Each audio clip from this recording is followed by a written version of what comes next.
I'm only being nice. Surely my face isn't that off-putting. I scan the room to see if he belongs to anyone, but unless they've simply forgotten that their child exists, there are no obvious claimants, so I try again.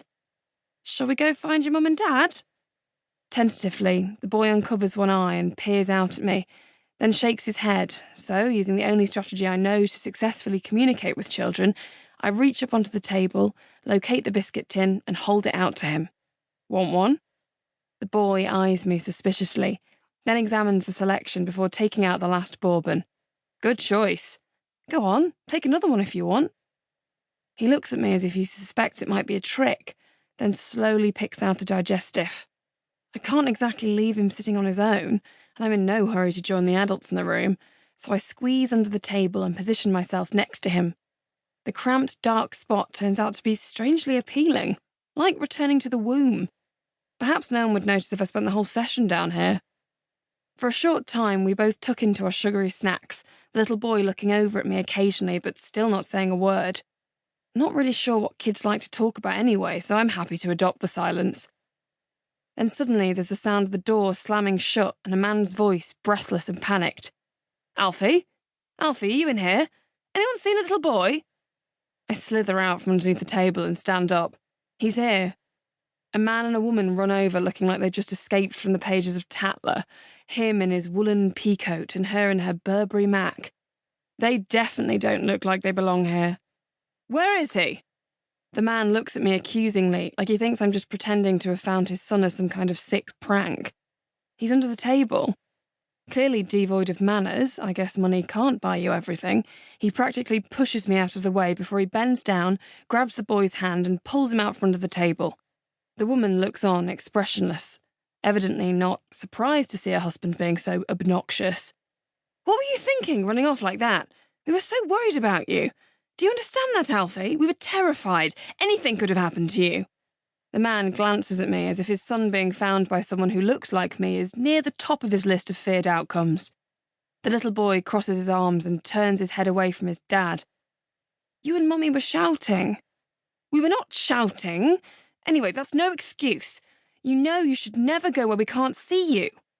Alfie glares at his dad and then lifts the digestive to his mouth in an unmistakable act of rebellion. Give me that. The man grabs the remains of the boy's biscuit out of his hand and, in what turns out to be an extremely unwise decision, throws it in the bin at the end of the table.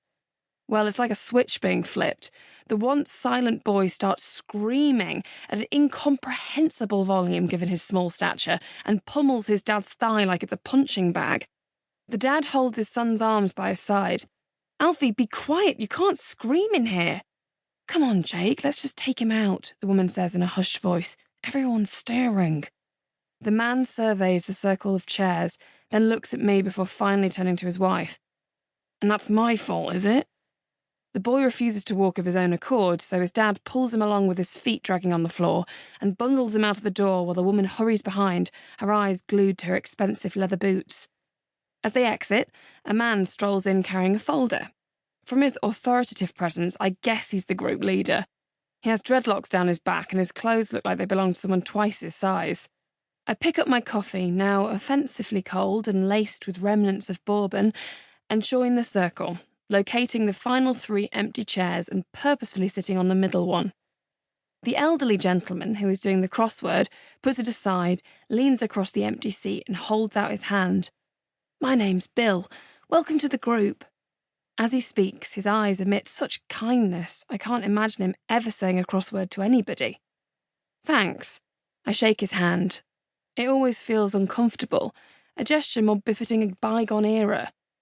Then there's a pause, during which he doesn't look away, an implied expectation for me to offer more, but I'm not sure what more he's looking for. And you are? Oh, sorry, I'm Emily. He nods, raising his eyebrows in a playful expression that strips years from his face. Ah, my granddaughter's called Emily. I hope you're nothing like her, though. She's a pain in the backside, to be honest with you. He laughs, and I smile awkwardly, looking down in the hope that will end the conversation. Well, it's lovely to have you here, Emily. When I glance up to acknowledge his comment, I notice someone surveying me from across the room. It's a woman in her 40s, clutching her imitation Prada bag and